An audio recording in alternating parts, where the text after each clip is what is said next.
Joe fatalo fatu Samoa mnuia le tau sangafou ya ai mase for Christmas wa ole wa te atu fatalo fa malo le folau i langi malo afua ai la wa mau ai nei fo ya so mata ngofie e uia ole solo na fa ole masina mo ole nei tau sanga lua afe lua wa kauli masangi fo iluka sa ole fa finge sa vai wa kauli just fo iluka fonga Yo wa to misia lava o tau Samoa le atu pele le loto maleanganga e leiva ya so lua yo e pe wa fa va lava a menge le to festa to por Colombia to fa felo ai mo folo fatu Asiata maletato por Colombia o le Tautai ile nei vaenga o le afiafi ile tewi masani ile tau le lima ile aso lua le nei aso lo na fa o le masina o Januari lua fe lua se fulu male lua joe fa awa we foi male o nanga male tautua alau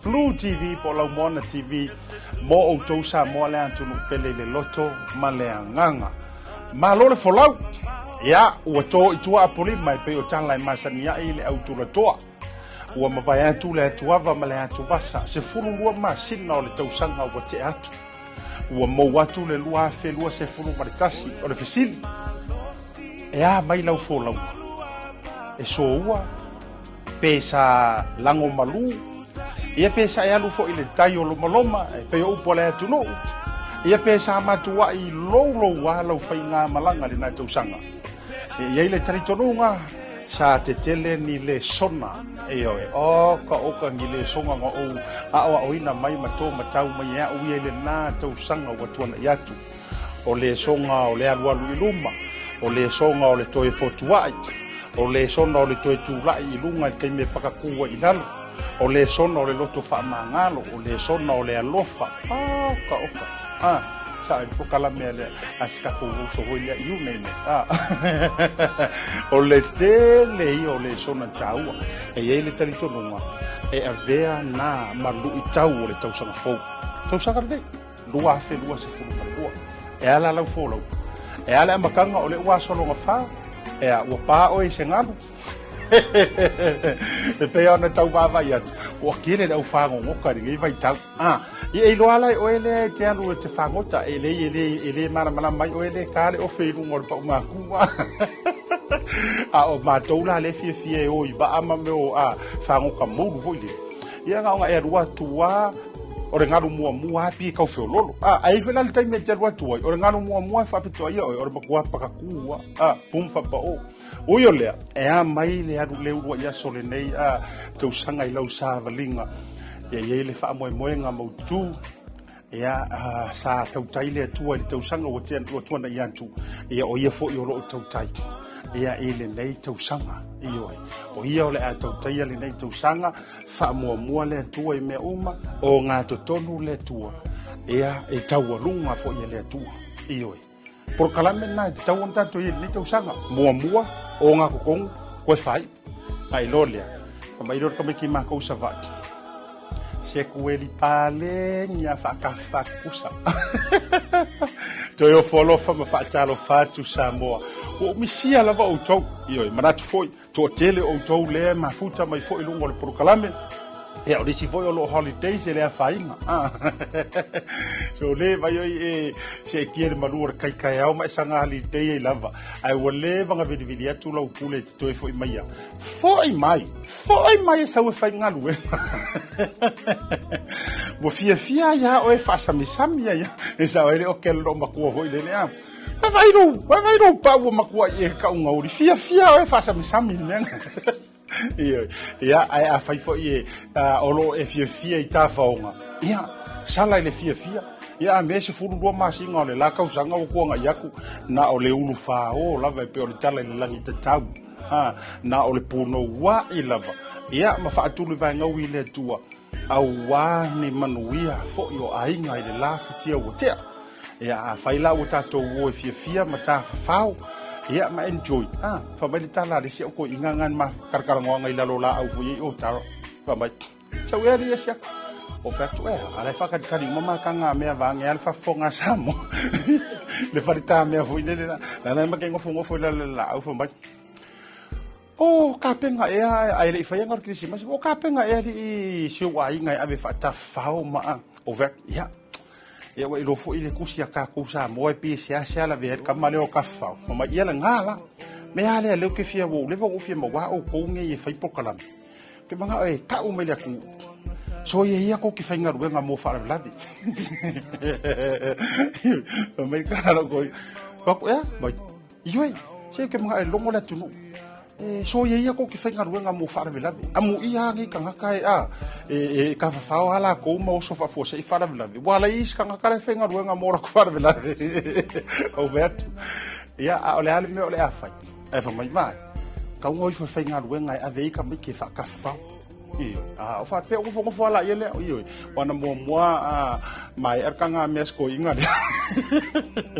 o no fa le mo fa pe ala nga ia fo ile le swinga awala nga fo farma fo ele se ser kala skoin ele se ser palo stoina le io ola itala fo ela mtango de tausanga ta touro e prokala awu fa pe sa o fo e wala ngol ta toua fainga luenga e ke le ero saving ai vidi mai ai ngai sa mo ia mali ke roanga fo ile anko fo ile ro ko inga io ile ma sanga sa umanga ako esira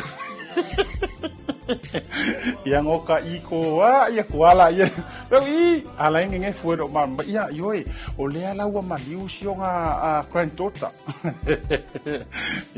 ia lafu sa ile kala fa ngo fo ile ona no fo le fa na utama uma enga ia wa toi empty uma nai saving sa fa ia fa la velavi e foi le tala fa pele me foi no tato alo ese mai ai leanga o lo tato fatu ai na tau si o lo tato soi fonga foi le peita e ma fainga e foi swinga fa tuanga fa por cambio ni tau sanga ia renga au ke va ai mama o ke le fafo e vai oi maolo vai fafo ai fai mai sila nge ko ko po fe ka ngisi ka mai ki ele io ele avea ka ruanga ni usila le la sul ko sanga ele io al me ka o rainbows end fa pena e wa tato io o ka se leva fainga ruanga ko inga malo matua o kasi gi ko kongi kangi aku ska ba gi po le fine singa wila vidi vai ko kele ve ai nga sau nga makai se furu afe o kai le mfainga fa vai ya o yo le ya ona i motunga afa a wali tape nanga fo le savadinga o le nei tau sanga fo e le tau talonga fo e le tau programe o le tau taiai ia a me sole ona le Blue TV ia tau sava vali makiriso le nei tau sanga a mata mea e le atua io e o ngā to tonu e le atua fai u mea fo e le atua e manu ia e mea uma o le a sava lia le nei tau sanga ia o le kausanga fo o le mea vaveri o le upumoni lava le na ia ai mo ila tau o lo a fo lau lava i fiafianga o le nei a fai ungo le tau sanga ma le amatanga o le nei tau sanga ia lango malu o tau faiva fai mahalie ia fai malu faiva pe o tanga e pe le loa tanga e fai le vasa ia ai fa maluianga mo ngā lofa le tau sanga fau ia toi fa leo tuai Asiata ma le tātou programe me se fola o nanga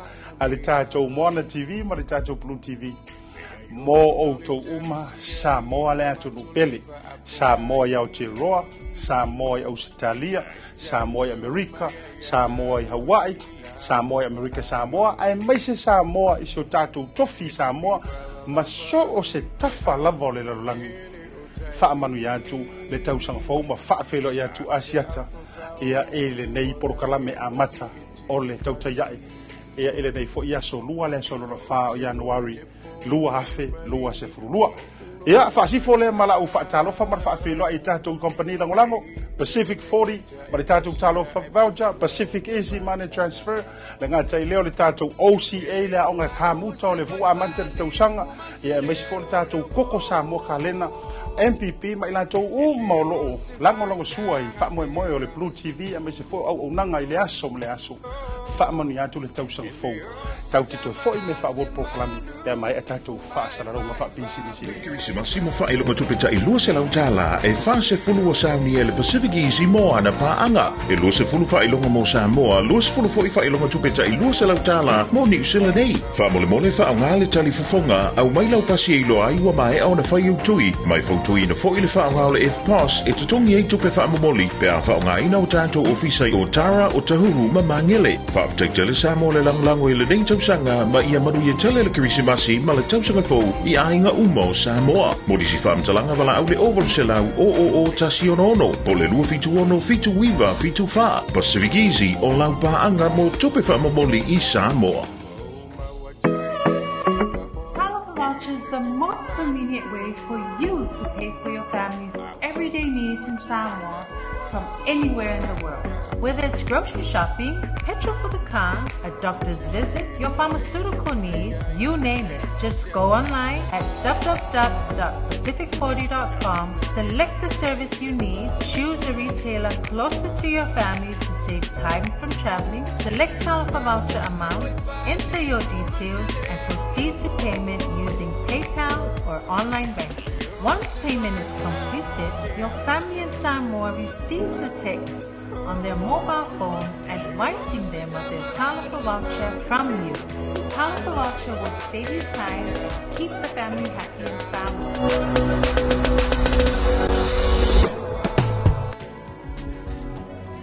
O le Oceania Career Academy, o sea o ngai mangele ua whaatui nei le pūlenga le fono mo tangata Pasifika ma Maori. O sea o ngai mawai le to mai whakamuta, whaapea isi anga wa esese. E talia so se tangata mai le se furu ono le wha se furu tausanga. Mai a o nga fua li ima tamai tai wono fo maupesi te teni New Zealand. Whaapso tai nei loa le OCA, i le overu se lau, ono lua, valu fitas. Pe asia si le website www.oca.nz.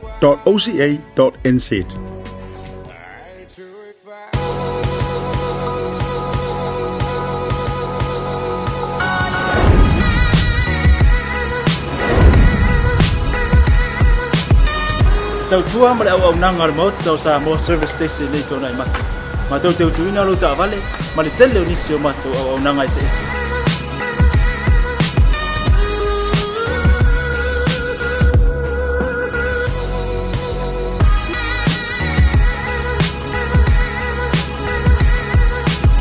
Ai le ngata foide, ma tau te seke ina fo i lau ta vale.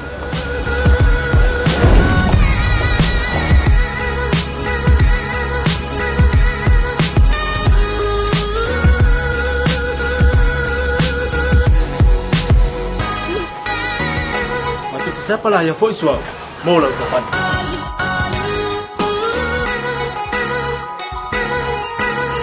pai po o lusa awala te pon ma tu te siapa lah ya foi e mo la tapan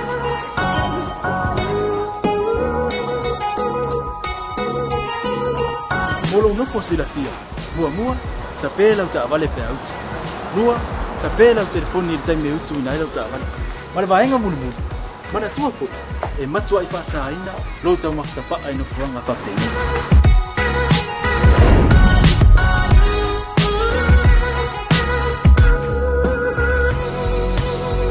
Ota Samoa ole mota mo Samoa Mado te fia e au na pe mo o Samoa Paftaile fia mai. We'll see you again. God bless.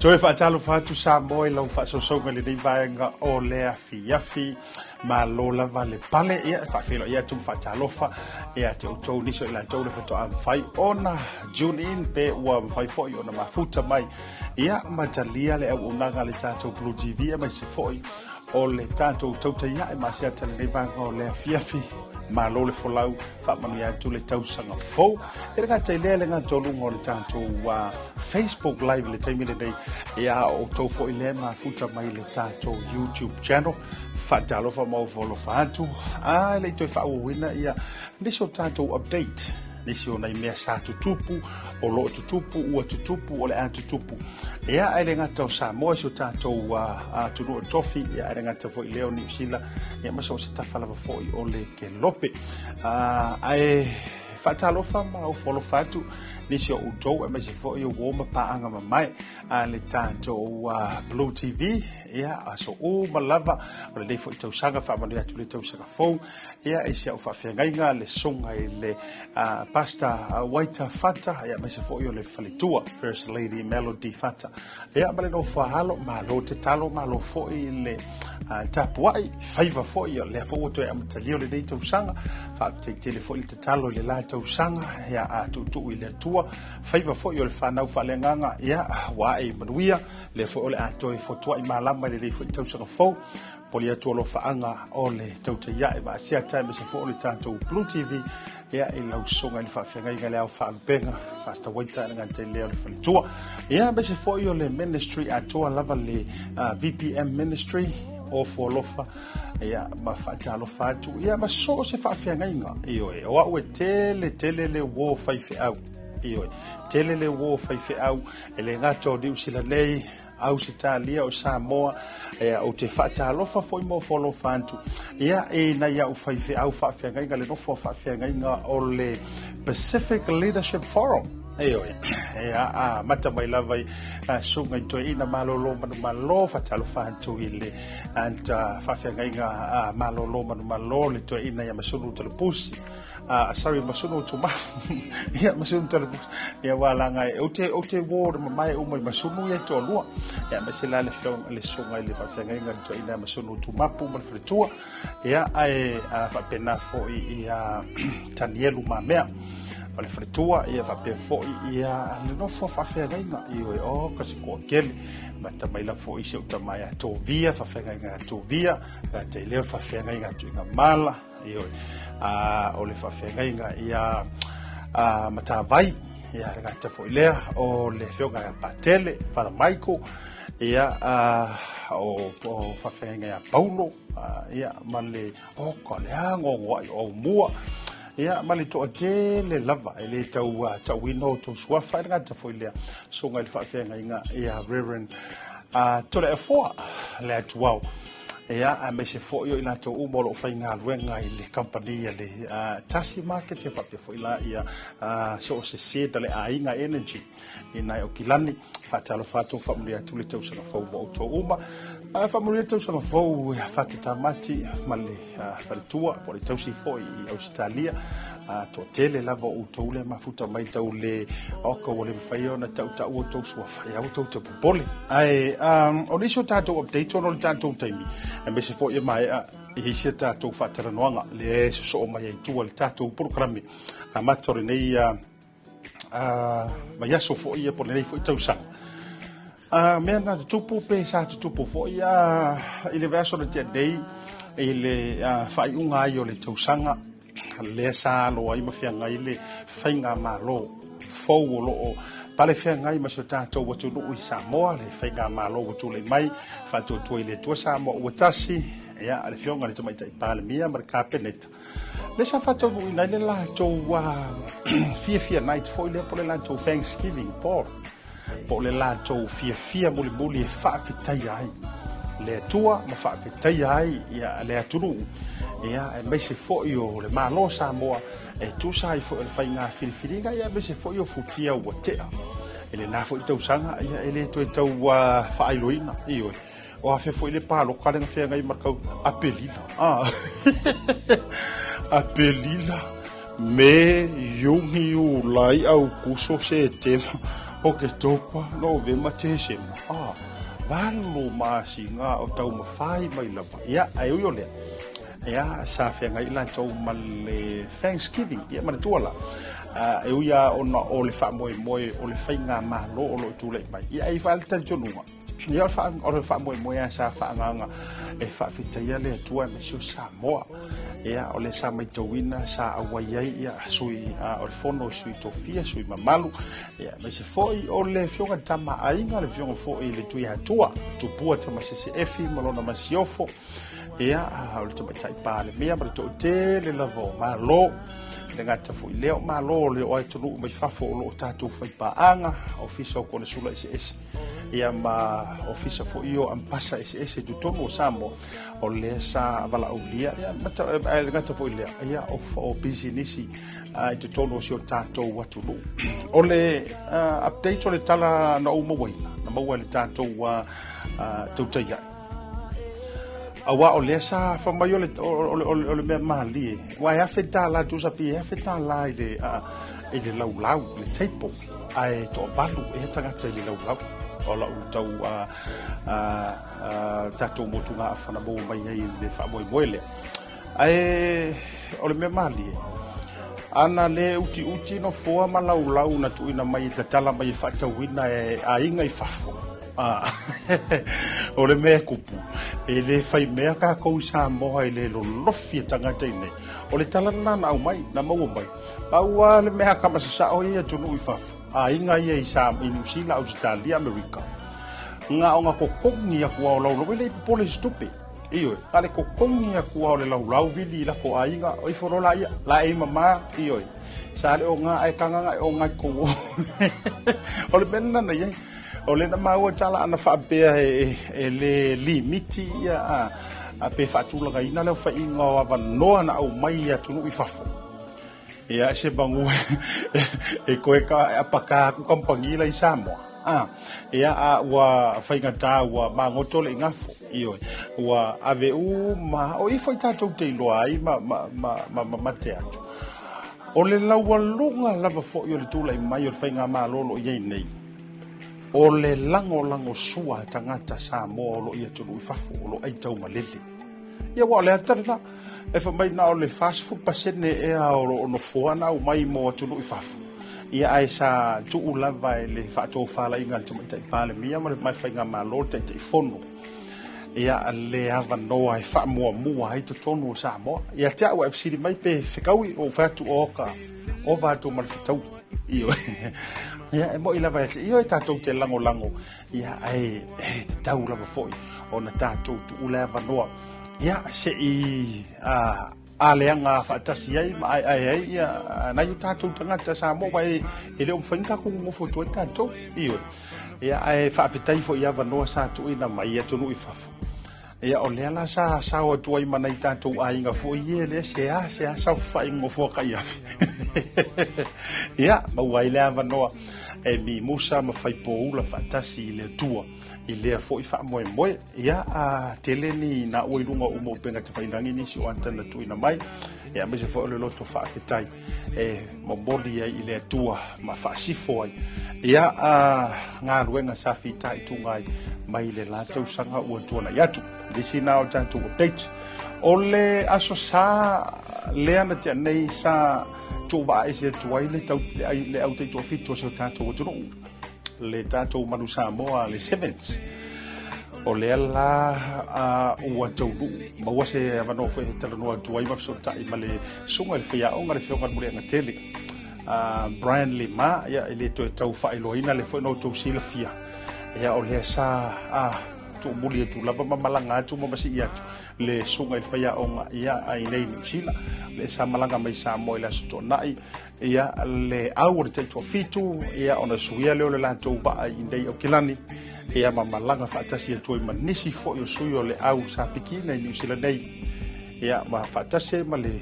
sunga le fia onga ma le official o le manu Samoa le la u ma u tala o la u to ai to nu i Dubai to sa o Dubai le o le afa bautua ia mamalanga ia la to ta longa manatua e tolu ia bae o le taito fitu le o le afa nga solo e le o Dubai la le fai ai o Spain e fa tonu ina ai pe o Dubai le pe sai o la to le o le afa i manofo nga utu e do nofo ina Dubai ia ona feleleina i Spain ia wala nga o le fofu antu e le se mamao Dubai nga Spain ia ele fo ini tulanga o quarantine ma tulanga fa pena ia o le ala le wala yo na base Dubai le ala tau ma manuia ba o so ta inga male fionga mule na tele le son nafi ia o lo sau le mo me uma atono mo wala patato update ia o fa ga solo i fo ia le alu fai ba wala tam fa na utato to fai talo fatasi a o masi ia le tato te to fitu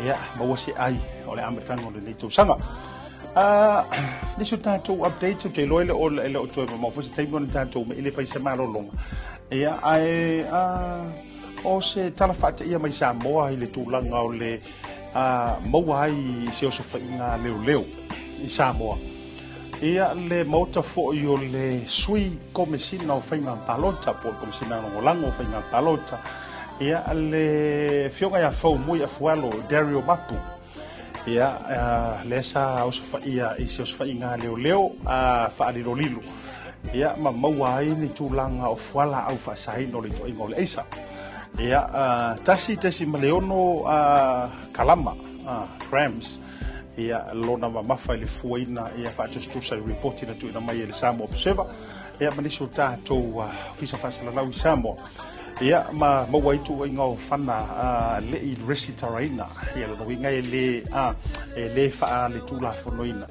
ia tama i fana la iti fa pistols ia ma tu inga fo io fana tu inga umi pegi purukasi e lua ia fate i fo boboli le nga fa malo ma nga fa te tele ele matanga ruenga o leo ia me se fo io le komsina po o lava o tula ile te mine nei favor komsina ia me se fo io le matanga ruenga ia fa tai le moe mana tuna tu mana moe manga fangafa ia wala ngo me fa pene ia o le tau faita o tu fo itala o mai Samoa mo report ia o le ile so tanga o le wa fia ia me se fo ia fasino se alo fasino le fionga fo talai ia ai o le ia ao malo ma tu fo ile tato por kalame male fionga le minister tono le asotofi o le maua se awili linga o le report ia matulanga i tuatu o le o so fa inga leo sa fata no ina le vai aso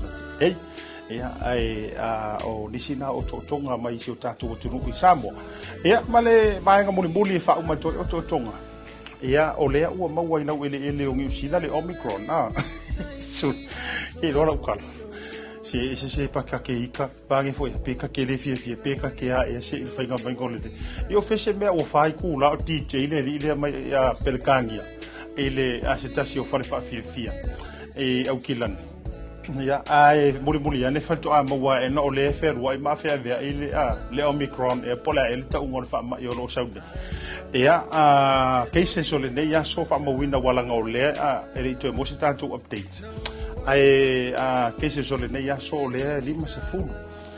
Ai o le tūlanga la le nā, kau ke le iloa iai le masau o le Omicron, so lo whanau noanga le iai whai o tuai tātou update. O le whasasa ma strict ke le mai roi le lotu. Ia, tati ia o mea tutupu a me se fuose ka le sia sa afia le iyo. Ia al whasasa la vole o le loku ale ku whaungi ka kai o e ka whawhau i whale whawhia fia. Ia le la uto e pepesi mai iai. Ia, tālo sia. O le a le solo tele i sio tātou o tunu o New Zealand. Nei, uio lea. Tātou wasiasi e tātou whaasalonga wha businessi, foi mai. Whai tātou whaatanoanga ma le tātou mālo lungo le tātou proklami. Whailonga tupita i lua se lautala e whase fulu o Sauni e le Pacific Easy mo ana paanga. E lua se fulu whailonga mo Samoa, lua se fulu foi whailonga tupita i lua se lautala mo New Zealand nei. Whamole mole whaonga le tali fufonga au mai lau pasi e ilo ai wa mai au na whai utui. Mai fautui na foi le whaonga le F-Pass e tutongi e tupe whaamomoli. Pe a whaonga ina o tātou ofisa o Tara o Tahuru ma mangele. Whaaftek tele Samoa le langlango i le nei tausanga ma ia maru i tele le kirisimasi ma le tausanga fau i ainga umo Samoa. Si whaamtalanga wala au le oval selau o tasi ono po le lua fitu ono fitu wiva fitu wha Pacific Easy o lau paanga mo tupe whaamomoli i Samoa. Tautai Voucher is the most convenient way for you to pay for your family's everyday needs in Samoa from anywhere in the world.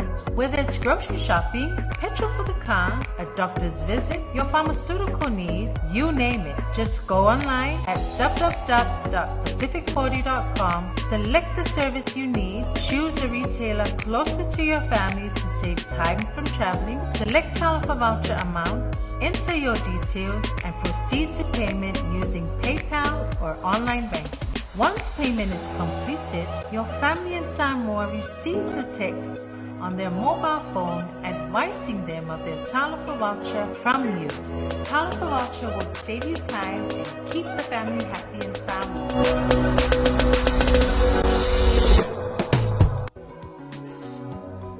O le Oceania Career Academy, o sea o ngai mangele ua whaatui nei le pūlenga le fono mo tangata Pasifika ma Maori. O sea o ngai mauaile to mai whakamuta, whaapea isi anga wa eseste. E talia so se tangata mai le se furu ono le wha se furu tausanga. Mai a o nga fua li ima tamai tai wano fo maupe se tseni New Zealand. Whaafso tai nei loa le OCA i le overu se lau, ono lua lua, valu fitasi. Pe asia si le website www.oca.nz.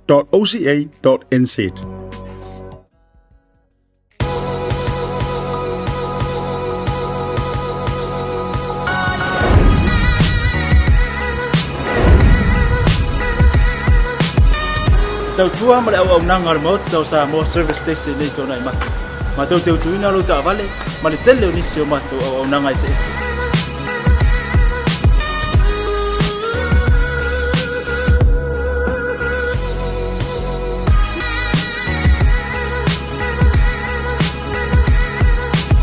Ai le ngata foi le, ma tau te siake ina fo i lau ta vale.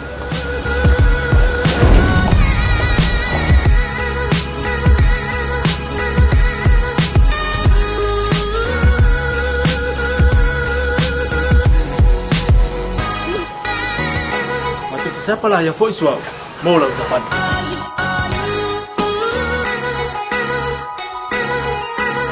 Afai po vai pa olosa. Awala te pol ma tu te siapa lah yang foi e mau lau tapan.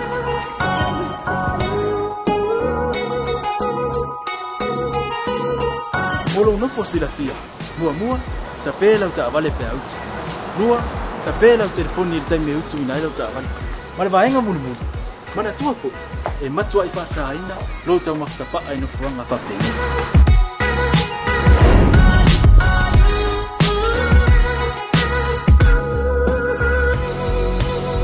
Ota Samoa, ore mota mo Samoa. Ma te fia e au na pe mo o Samoa. Maftaila fia mai. We'll see you again. God bless.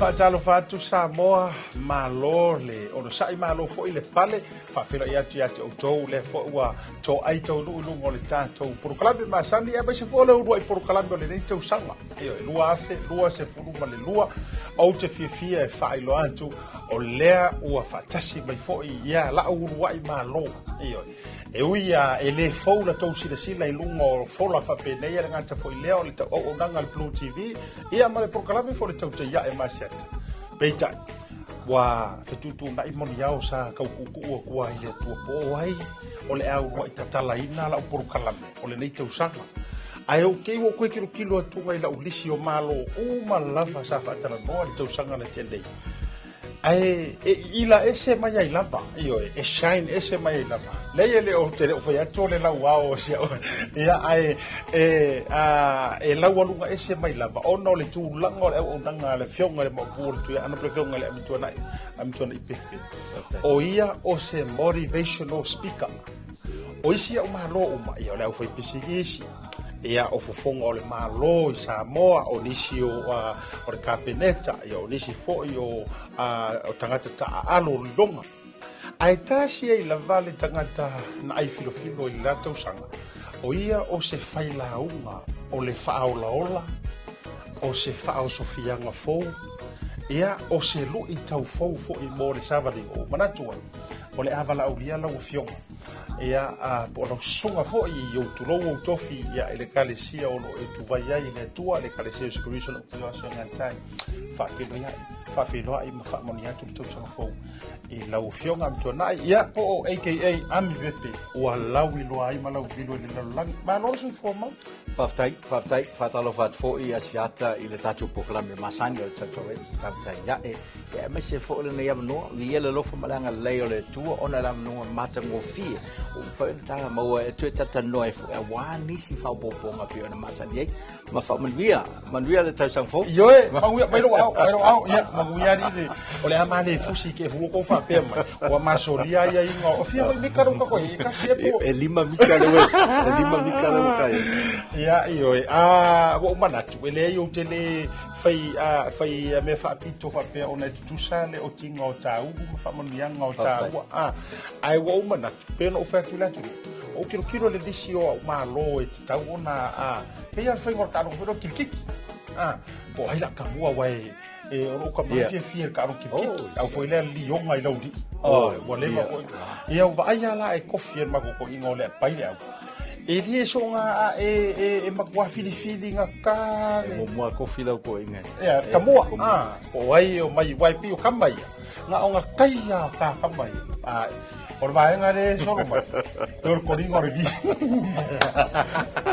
ya eu yo le Tautai e ha mai le teu sanga o te a so ko ba Vave tele lus flu lusutasi e le wo fai mai le lus vai le o fa le tonu lo le ngutu ile vatu fo ile tau pronouncing o le luas luafe ona o masani tato le luafe luatas luafe ale la o tau fa masani le luafe tele fa le tonu tele fo i mele leina tupu le luafe lusumatas e pe ona e sila fia ile pandemic matulanga pena ile covid matulanga pena o tele ele swing o le olanga ile olanga le utatu tele be o faisi tele se sengo le olanga tangata le utatu e ta wala o fonga amile tulanga ile tau fesasia i mal fa no fesasia o le tau to mana tupu o sa o ka usanga le ka wo mana tua ile ma o fo nga sisi ia imagine pe nga fa pela o tatu we prokalame fo ile nga o le tau sanga prokalame ile le memory of bayani o tatu ma fo e pe nge fo re ka ko fo ka upgrading on o le software ina ia o fa tasi ba le luafe au tatu nga o nga kilingi o se fulu ele atu fo nga kilingi o ko meki a ko ma fo o le luafe lo ko ye ka ko kala mo men luafe ai o le tawo manatu ai tantele yo ile vai liu o mana o ai e fai sau fa ma losi au ma se sa vali e tatala i fo il fo longo le nei tau sanga ai si o tatra noa ta oto mai ia nai highlight le ta ue fa pertani o nai highlight o tausanga ia po nai otonga o le tausanga wa tuana ia o kai mi mo ka filo ai ke rola ukala mongi a lausunga o fa i lo suki ma pura o pa uno fa pea no titiro tebe na fa pea po o stangata fu ile wa tai le o se fulu pit se fulu a le ngai la wa e koe la e me pe o ngore o fe ro so o le wo fa pea o ke ro ko ke mo kua e lo sumani ine ato no tunanga na lua whenurua a o tile swing matua o le to tele tangata e amata lo tausanga whai mai ia o la u goal o la u sini wha mo le nei tausanga le amatanga na tausanga o le lose weight o le weight loss e biro to tele na tangata e whaatari ase i o le amatanga le tausanga na whai o le goal na po le sini na e tam whai le lose weight e pese tūlanga na e pe o ta fia fo i tate alue ona o le wasama tūlanga i pe o kalo e mo e matulanga pena awale le tau singa lo matua tamati o le asa vai nga yo te mana o wala nga o programa foi de ele ngi me fa pa o le tati fai o le asa last time le te buli na isi de sila ia te o malo e fa bai si o la o le asa o isi de sila tanga i te buli na tata no ai o te mi fafta ya sat o tangata o motivational speaker o ai le tangata o te vai se vai nga le lei o la o e tangata wa o fa tu ne o se o fa le tonu lo tino no nge fa le tonu foi lo tino ai au fa pe mana ia te lo fa tino no ngala te vai le taimi o luma a woni o tatu vai le taimi ne a tatu vai le o le tele la o fa ya tu mana ia lo fa tino na to ko e unga i lisi luma ia no ma wai do no ma fo fo ngale le e unga i le no vinga la lo e for la o se sau no lo vinga lo sau no nga mana ia lo tino le si ko ma ese o kai yo Malo. So vai na mere ngomo mai kama sa o ye ngor programa. Sa war fa malo misi agor ke mi ma ngai lu ma ngasi ya ka mai le fo lo ngol la tu sanga o ani vai liu ti toi to mana tu oni vai nga pito itau o le soifuanga oni itau o le soifuanga au savali mai le lua fitu ato na tele ni fale ton tele ni mele lei telefone fale ton no e lo langa e lua fi le lusu matas ona o le tele o swinga o le covid matulanga pena le pandemic matulanga o le wa ia le ni swinga le ngata fale ai nga fale tangata fale i nga luenga matulanga pena o tele la swinga e pelo vai termine o le la u tatu o ma le lua fi lusu mulua au avela le tausanga lua fi lusu matas ma se pilot fale le e to lengi mai ai ia taita ma le vaenga le tatenga lua e foi mo le sanguni atu mo le lua fe le tausanga le ai o le tele le fale to matulanga pena e peila e le fa upunga fa Piratani we are living in a new normal o le tele sunga le we o le tulanga le tatu wolm so fuai atu no sta eta once le vai liu le o se olanga le nei o le tatu iai mo se taimi umi o le asa utau sile le tulanga le fa mai ma le olanga o tatu iai nei o le tatu wono folaua i le tu ainga soifuanga o le atapura ale tele o mea tatu te whaia o le ale to e maua ia tatu sa o lotonga e pei ona iai teimi maasani pe o whiwa ina mai o le a umi tatu iai nei o tele lopo le umi a tatu to e maua whau le tele o wha mai le tele o pandemic si e pe ona iai le o langa i le tele o tausa o isi tausanga e lua tausanga o isi vaenga e tolu tausanga o tele lopo le umi o tulanga le ai pe ona uta o le tele o le suvinga le o iai a tonu foi wa iai le taimi e li miki mai tatou le whainga o le vaenga le ai o maua isi opportunities a problem comes but creates an opportunity at the same time o lo fa le tonu ma le tulanga le ala wa vai e to tele fo la to fai manatu mo fai ma fo fa in fai na tonga creative peila le tulanga le we ile tatou officer ne na ia tele tulanga le we tatou se sira le officer fo sekia no sa le o ta o sa va vali ke le space ma ngau tu le tele o mea e se le mana yo ola wa ai fo ia o to le temi le o tele swinga you guys lift the platform up to the next level. That means we are, because of pandemic, you created an opportunity. Because of that problem, you came up with a solution. You came up with an opportunity. That makes sense. Yeah. Ona fafita wo tupu mai ta lo trapa. Wo mawaile tele opportunity. Mo fai ona tu like mai te tono business flying out wing. Yeah, me se va tatu TV. Mane.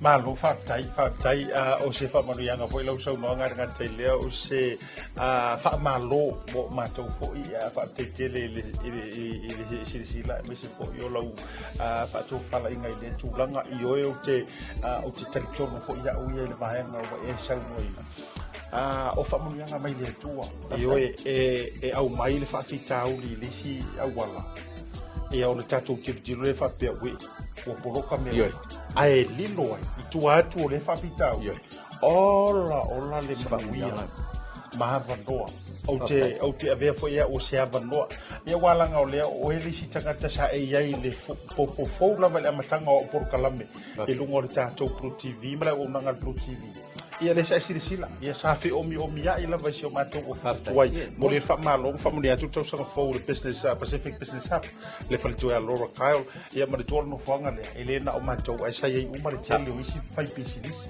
ia le fo isi sira mai sa mo le telo taimia whai atu ia whatalandoanga ai pasi ai ia whakarangoanga Pacific 42 pasi ai ia interview o tichi sao le tua peita ia o se fiafianga i le loto si oli sanga fo i le fonga i pule ia misi fo i ona o le whamunianga ia la fo i se o mātou office fo ia o swinga ia mai le nā tau sanga ia te aula e le mawhai ona o whaia le tala lea o le vave o te whaatua na i tau sanga o tea ai mawhai ona o whaia tu o te whaafitaia i le tau sanga o tea o te whaafitaia leanga nona mai hapa noa te tele peia nga e sau ngoange o se fetu fo lau e fai mawaainga o le tausanga ele ma fai le tamaititi ona whanau mai lo le upwhaingofi ele ma fai le tamaititi ona whanau mai lo avelo ma tangata matua e alua le langa le tamaititi e whaasolo i lea tausanga ma lea tausanga se i o ina matua e peina o tūlanga le ue ele tau business na mata mai lava as a baby baby steps wale le tūlanga la reti a le pave leo o e tūlanga you know I mean resources ma tūlanga pena le pave leo o lo no wing e pe o toi alu tono le TV1 ma le TV3 ali usila le tūlanga le ue cameras ma e pe la le lei na le tūlanga lea you are on that same platform playing the same game le lei fo la le mai bo mai ma le sisin mai fo malo la tu e le u fa long ti le swinga le way on o le vision ma le dream ma le goals le ai to tono le top business yeah ma se fo le sunga le pule ma tu na pena they have that vision they have that big vision and that's what they're just trying to achieve that big vision malo fa tai abio no le tata mila atao le seta malolonga ai mo le tu fa malonga nga fa te tele ia ile fionga le poli fionga nga tasi fui mono anai ia margin ia me se fo io le fretua Sahara ia ma le pulenga ia ila to uma sa tu fantasia ia fongo le nei foi au nanga le ua fa solo i lumai manuia ona o le anga le yo le tua ai ila malo le o mawe malanga mai le roi wedding kongi ai si ta foi mai io e sa o kala le o palo mana i pe malta malo na tatu si tatu tala la titina foi mai no tatu fa sallo fa business dei e fa filo ile si mama lo le o ko ke si maka u kia kaka ele to sirsiba ia ma se fa lo foi fa ilo po le ale fuanga wa sa mama wa le popole ele pora me uma ai wa malanga mama mai lava ile lo Wellington ona yelo fa poenga pe foi mai atatu fa sallo fa business Whaelo matupita i lua se lautala e wha se fulu o Sauni e le Pacific Easy moa na paanga. E lua se fulu whaelonga mo Samoa, lua se fulu fwoi whaelonga tupita i lua se lautala mo New Zealand nei. Wha mole mole wha au ngā le tali fufonga au mai lau pasi e ilo ai wa mai au na whai tui. Mai fautui na fwoi le wha au ngā le F-Pass e tutongi ei tupe wha amomoli. Pe a wha au ngā ina o tātou ofisai o Tara o Tahuru ma mangele. Wha au tele Samoa le langlango i le nei tausanga ma ia madu i tele le kirisimasi ma le tausanga fau i ainga umo Samoa. Modisi whaamtalanga wala au le ovalu se lau o tasi ono po le lua fitu ono fitu wiva fitu wha. Pacific Easy o lau paanga mo tupe whaamomoli I Samoa. Is the most convenient way for you to pay for your family's everyday needs in Samoa from anywhere in the world. Whether it's grocery shopping, petrol for the car, a doctor's visit, your pharmaceutical need, you name it. Just go online at www.pacific40.com, select the service you need, choose a retailer closer to your family to save time from traveling, select Tautai voucher amounts, enter your details, and proceed to payment using PayPal or online banking. Once payment is completed, your family in Samoa receives a text on their mobile phone advising them of their Tautai voucher from you. Tautai voucher will save you time and keep the family happy in Samoa.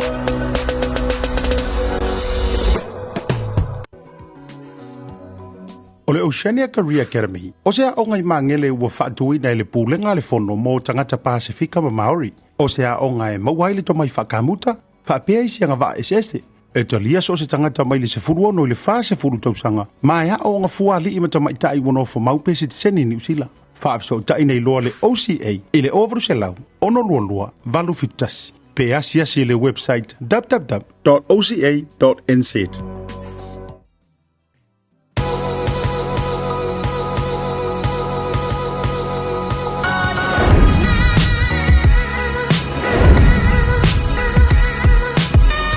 Tau tua male au nanga mo tau sa mo service station nei tona I matu.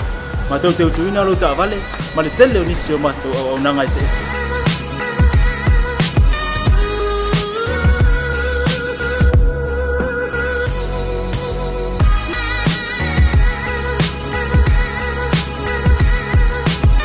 Ai le ngata foile, ma tau te sia ke ina fo ilo ta vale.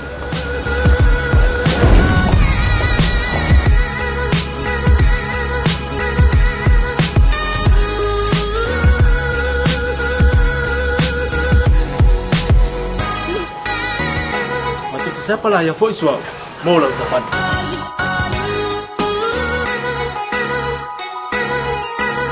Apai po vai pa olosa. Awala te pol ma tu te siapa lah yang foi mau lau tapan.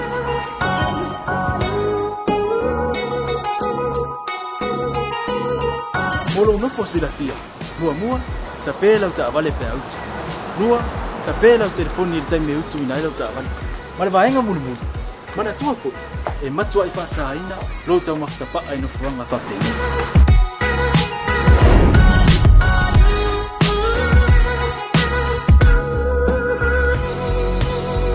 Mota Samoa, ore mota mo Samoa. Mato te fia e au na pia mo o Samoa. Maftaila fia mai, we'll see you again. God bless.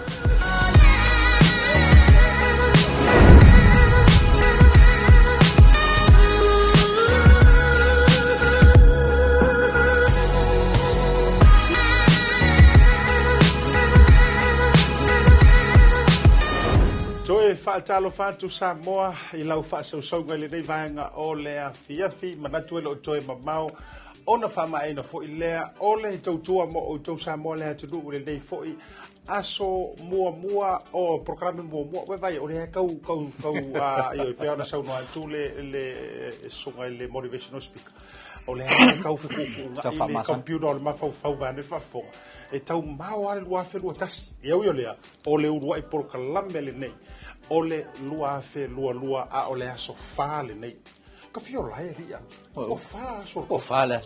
eo Alu ke kau la songo nge. a o lo malo lo pe le si vai ngor ma to o fe kalame e pe o lo sunga ya Lorenzo a mo ia re ga o Lorenzo na to ya mia e ka su o ho le rile ma no sa wi lan Si ka fa le diga mo wele. a mo ia la to o lo ta fa pe o fio ma ko pure vidi eo I think they're away. They're away outside of Auckland. Yeah, I'll come over now. Io le ai o te longa le ia o taro. Le ai o. E kama fo ia e sa o ia fale I ku ta namba da iu tao. O io le Samoa pero fa yatu. Ai le I malolo ta to pokola mena na tele. e me se fo i o le ma whaatanoanga ma le whionga ia ami. E iai le tātou mālo pe a fo i mai. O le wo tō sila mai. Ea, o le makua maka ukia o le mālo. E oi. Balanga whaapitoa mai la loi le lau mua i Wellington. Ea, le songa i le sui o le palemene o New Zealand. Mo le lumana ia sau, ia masa moa. Le songa ia Henry Tanuvasa. Ia, leo i lunga pokalame. Paki mai ka ua... Malo Henry. Malo Henry, how are you today? Good, thank you. What makes you come inside my studio and sit in front of my camera today? I watch you like every day, and my parents tell me like to come and visit you, but we live in Wellington. Wow, you watch me every day. Wow. To tell you the truth, Ami, as well as while he's listening, I have never, throughout my whole career, I have never heard anyone around. How old are you? I'm 12. Wow. You have no idea how much that means to me. It means a lot to me. It's an honor. Can I shake your hand? Thank you so much. The youngest, probably the youngest so far that I know now. Yes. The youngest fans of Tautai Asiata Ep1-2022 Blue TV. Now I know you're also fans of another body guy, you know, but I'm a bit better looking than E.T., if you're watching as well, here's your other fans. Two names he came from him, sure. Asiata and E.T. Now, Ami, whaona e whaalau tele i ana tā mālo show. Mana e tele, ole si tūlanga e piona e sauno Asiata, ona ole like titi le iai, but he's watching. So when he said to me, Asiata ma E.T., these are role models. These are role models. These are the people I watch every day with my family, with my parents. Alono winga a tele la le a whaila to atashi le tangata le e sau e mana o e meet Asiata be meet for E.T. Lono winga. Ole matua to o tele o alam whanau, the same age, around here or inside, or in New Zealand, Australia, o le fio mai fia meet Asiata ma E.T. matulanga pena. Lono winga, ole matua tele la was onga le whai tātou. Mole whanau la E.T. Asiata. O le upu moni la vale na o te lo foi o Henry o le alo o matua o na matua sa mo te lona soi foi New Zealand mam lama probably a little basic I talan nei fai ia este mi foi tom fai fa le liu ina I ona mam lama anti peita o tu ainga tangata nei tu lo o tamaiti nei e afu ai no ta fia le kona ko le fai o bonia e ile taimi au mai nei me o fa sala lo ngol upu boni e tele ai no macho a me se hol proclame o lo fainga o proclame lo te faia e tele ai na target le audience matutua fafta o bomoni na o te lo foi o le proclame foi ia iti live ia manisi la proclame peita e ma ofa foi lo to sfa mulianga e o le telefoni la o le ala le na no ma o lo le tala le o so ta ia tu loa e o te manao. Yeah, what Sungaya Henry is to take a photo with me, and as well as E.T. Yeah, but instead of giving him that, granting that a photo take shooting, I might as well give you the opportunity to come on my show. Yeah, it's a blessing for me. It's an honor for me as well. Now, so since you watch and follow with your families, my show as well as some other shows with including E.T. Will that leads you into some sort of interesting to become a podcaster, or what are your future plans, Henry? I want to before I become Prime Minister or a minister, I want to be speaker. I want to be like a news reporter on ET Live or Bluwave. Wow! And then right after that, you'll become a minister and then a prime minister. Holy wow! Yeah, you deserve a round of applause. That's a massive dream, Henry. Mainly to target the prime minister, here in New Zealand. Now, and I must say this. Our opening crossover message, spiritual message from our spiritual parents this year, the beginning of the year, is called "What are your plans Yes. And if you got your plans, put the Lord first That's right. in those plans. And which is, now you're just giving me your plans. And that is part of our crossover theme for this year, is including God in your plans. Well, I'm telling you, it's an honor for me to finally sit right next to the future minister and a future prime minister. Hopefully that you will come back and be a Blue TV podcaster instead of going somewhere else when you get your experience. We will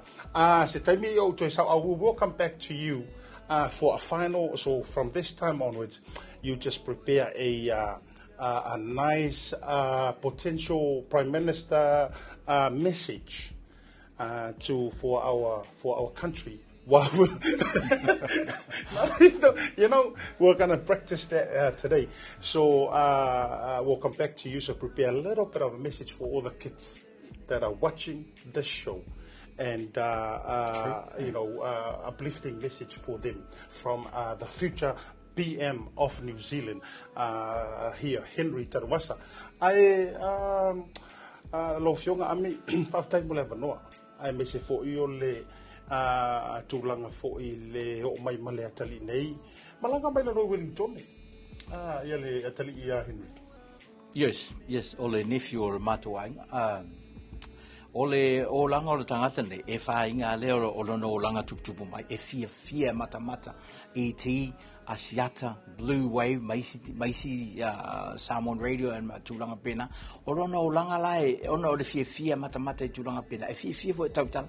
E tui titi, e kake fiu e kalangoa kuisi mea. Pa e tatai lava e tangata nei lana tala noa. I current affairs, I whainga malo ma tūlanga pena. Ona whai mele o lana tupulanga te tono o le mato ainga. So le, se le melo o ele malama le lai titi le tūlanga pena. E pela o le, na saulo I Wellington, me anko, ma whaina tau e pu e maisa wata, ma Asiata, ma iti, e pela vanole lein.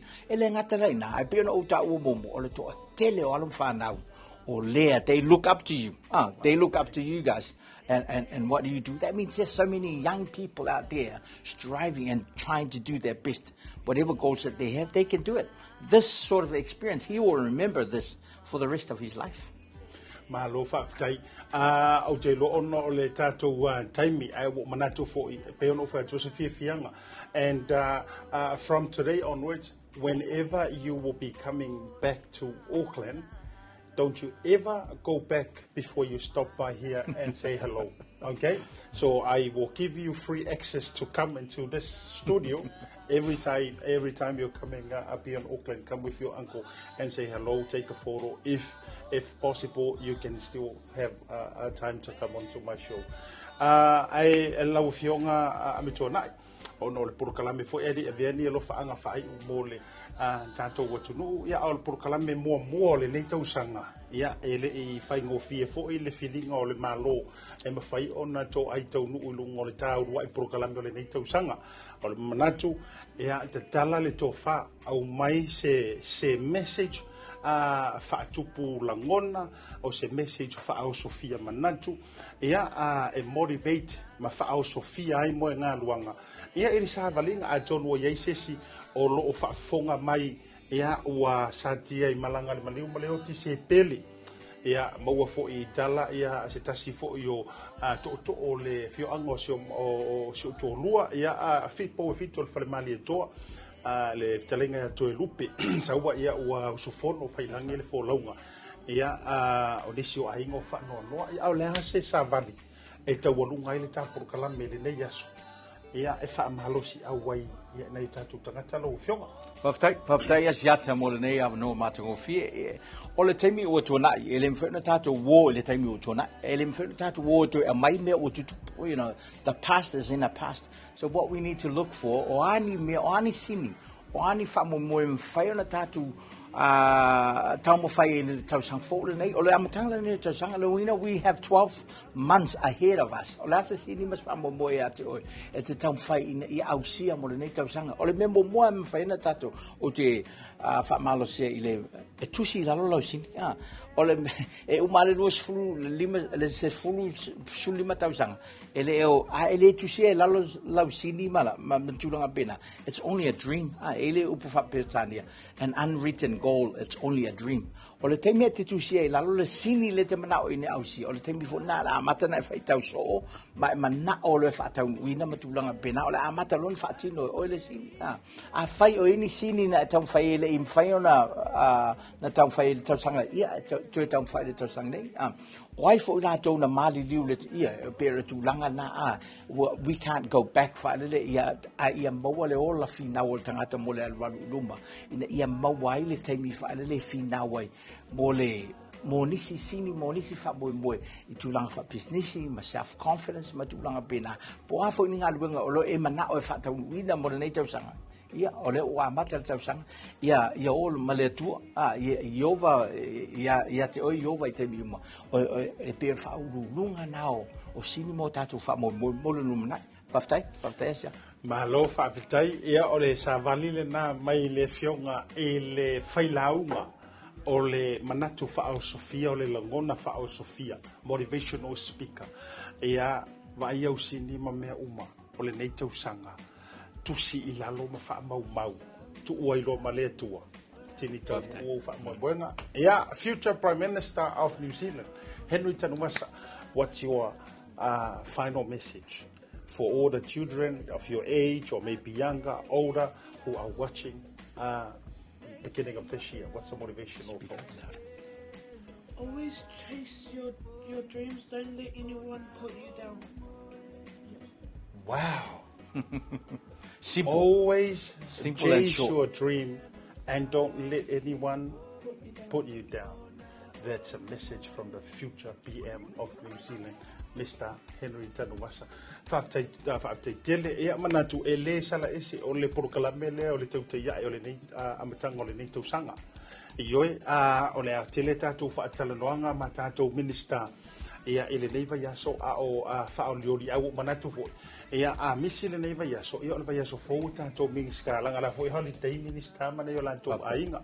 Ai o lea ea mo le tātou wa onga fo i o le lupe foi vau ese a matalia i le fiafia na nei ia mo ina tau foi o loo ia ile nau nau tainga ma tūlanga ina ia sa ili matangi tūlanga o le anga nuu e mesi fo o le ngana ma me umala whapena ia a fiso o te mai le tātou website ia po le tātou Facebook page le message o mai ai ma whai ona mo se tali ia ma whaatūlanga ina tūlanga o tātou wasenga ia ai whailo leo ma fongo le tātou porkalami. Ia me sure pulenga mo mole toelenga fa te tele lo fionga Amituana'i Pepe ia o lewa e tamua i porkalame a mata ale Blue TV o le nei tausanga e me se fo le Tautai ia ele ngata ilea ele o le taimi muli e fo ele nei ia o hala ma fo i taimi ia e maua ia vanoa ia fa vanoa mai so wa vanoa e te fio mai ia e fai fo se o fa malo si au fa la i au ia o ngar sa valingo le nei tausanga le ngata ilea Whaatai tele, ia i le to'o mai le lau mua. Wellington, thank you very much, Henry. You are one of those people that makes me love doing what I do every day. And thank you. It's an honor for me to have you visit our studio here. Hopefully you can catch up with E.T. if he's watching. You've got your man here. You've got your applications. You are obligated to come and now take a photo with the future PM of New Zealand. And hopefully you can change your mind and be the future PM of Samoa instead. Thanks. I'm so happy to welcome you today. You are welcome anytime. You visit us back here in Auckland. May the Lord bless you, guide you, and decide with you whatever future dreams and future plans, put him first, and surely it will come to pass. Now, whaatele sa moa i sira ngana o le tauta mali'i i nei aso. Ia, whamahangaro lang o le hakau sui le tiano mai le lua wherua kasi. Angai le lua wherua. Ia, ai folaui langi maa whamanuia le tua. Whamanuia foi le tua le tua tali o le uto le no fuanga.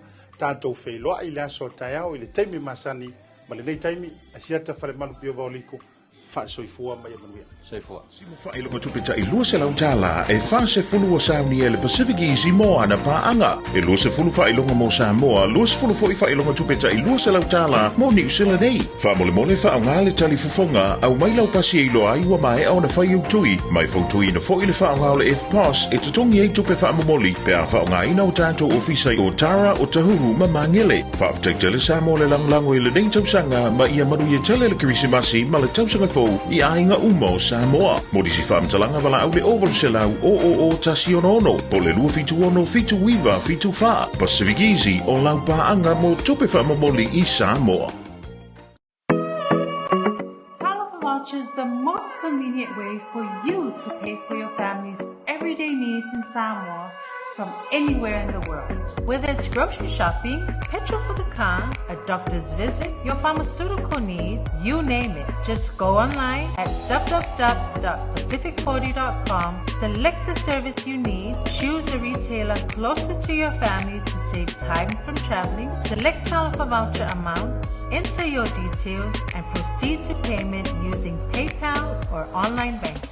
Once payment is completed, your family in Samoa receives a text on their mobile phone advising them of their Talofa Voucher from you. Talofa Voucher will save you time and keep the family happy in Samoa.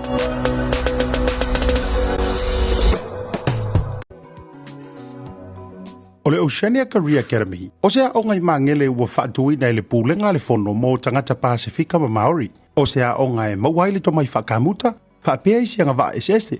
E talia so se tangata mai le se furu ono I le wha se furu tausanga. Ma ea o nga fua li ima tamai tai wano fo maupe se tseni New Zealand. Whaafso tai nei loa le OCA I le overu se lau, ono lua lua, valu fitasi. Pe asia si le website www.oca.nz.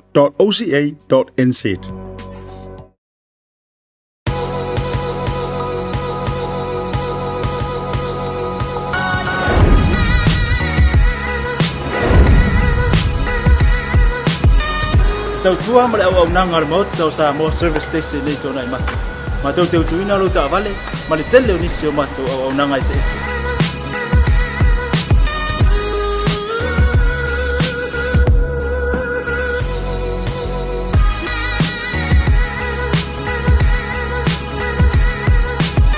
Ai le ngata foile, ma tau te siake ina fo ilo ta vale.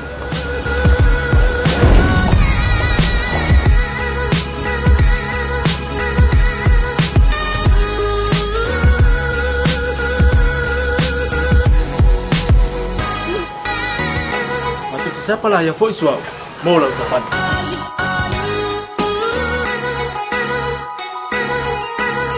Apa itu yang baik pak ulusan? Awalnya telepon, matu tu siapa lah yang foi mau lau tapan.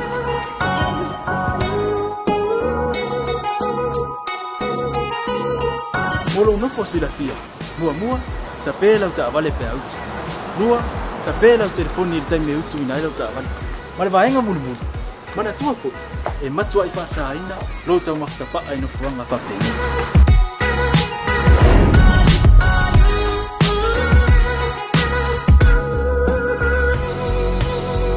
Ota Samoa ore mota mo Samoa ma do te fia e au na pe mo o Samoa aftaila fia mai we'll see you again God bless.